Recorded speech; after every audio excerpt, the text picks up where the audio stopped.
1995, Diana sits down for an interview with BBC's Panorama and mentions 3 people in her marriage. Meanwhile, Camilla's divorce goes through, and the New York Times reporting of it is truly something. The woman, widely believed to have been the mistress of Prince Charles on and off for nearly 25 years, is to be divorced from her husband, the couple's lawyers announced today, 1996.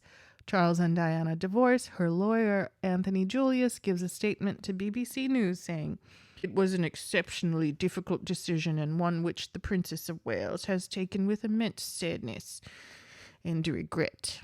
Around this time, Charles reportedly hires public relations expert Mark Boland to rehab his and Camilla's reputation. Good luck. And that's when they put their feet on the neck of Prince Harry, right? Just using him like a little ball in a pinball machine to, quote, fake send him to rehab so Charles looks like a hands-on father. And, in various ways make Harry responsible, Harry the cause of problems. And it hasn't let up because it's unfortunate. It's stereotyping. He's red-haired, right? That joke about red-haired stepchild. And he's younger.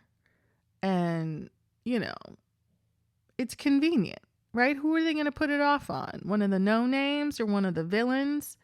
They can hardly keep pointing fingers at Prince Andrew, who retains his title because, and I have a theory about why, they're not distancing themselves from him. They're not pulling his security and they're not cutting off funds. He is not, you're not going to see Prince Andrew working over at the Quiznos. No, sir. Not even in Harrods. Full pay. Full access to royal estates. No problemo. 1999. Charles and Camilla make their first official appearance as a couple at the Ritz Hotel. It's so funny. In the States, out in, near the beach, in Manhattan Beach, people keep calling the hotel that people hang out at the Ritz, but it's not. It's the Ritz-Carlton. I don't think that the Ritz Hotel in London is the equivalent of the Ritz-Carlton. I love the Ritz-Carlton, but it's not the same thing. All these social climbing palm people in Cali. It's crazy. Year 2000.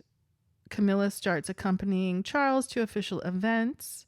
2001. They share their first public kiss. Although honestly, at this point, their tampon convo was so living in our collective conscious rent-free. So, if I can say something complimentary about King Charles, he doesn't have hang-ups about female bodies or biology. And that's refreshing.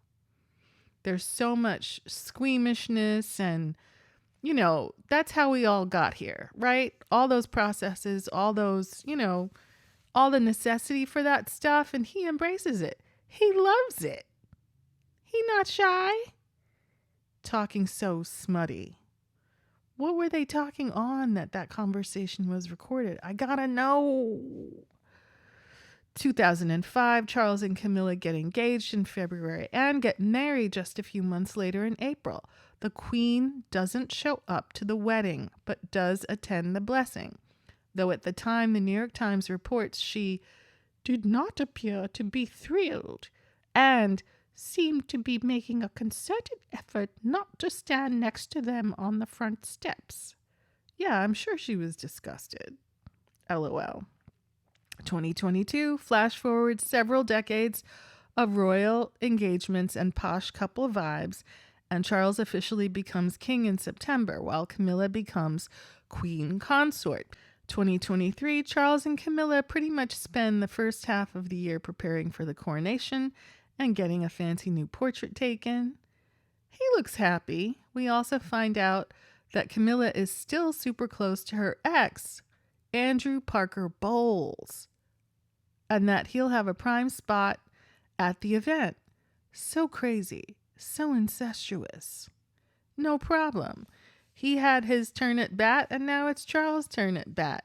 Maybe they were batting at the same time. Maybe they like it just like that. British. Get into it. As a friend put it to the Telegraph, they are joined at the hip. He arranges so much for her.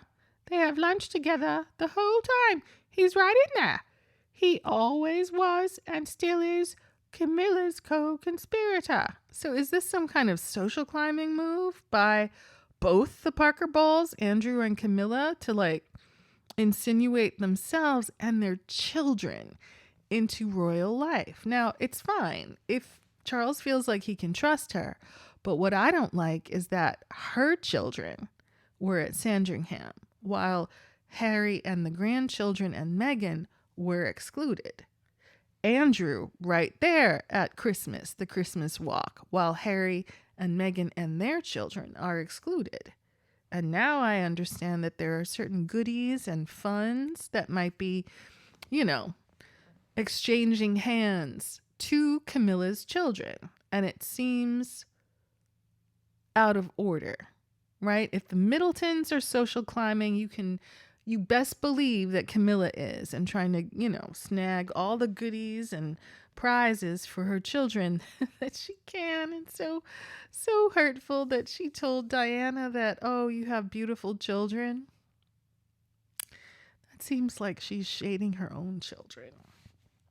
To me, let me know what you think. Plus, if there was a question about King Charles's feelings about Camilla's title, let it be known that in May, he issues a royal warrant to change his wife's title from Camilla the Queen Consort to Queen Camilla, when after is crowned at Westminster Abbey on the 6th of that month. That sentence didn't make sense. Oh, and the royal warrant reportedly states that the title change should be reflected in every prayer for the royal family contained in any form of service authorized for use in the Church of England.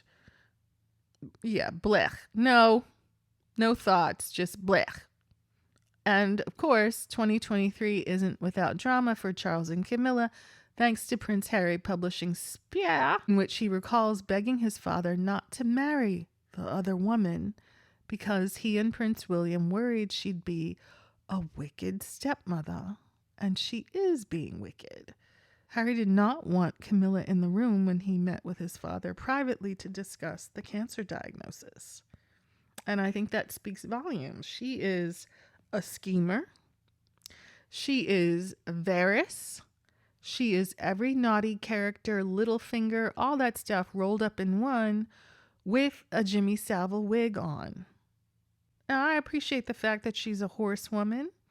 She likes horses. I love horses. But I'm not getting fashion. I'm not getting style. I'm not getting morality. It's really hard to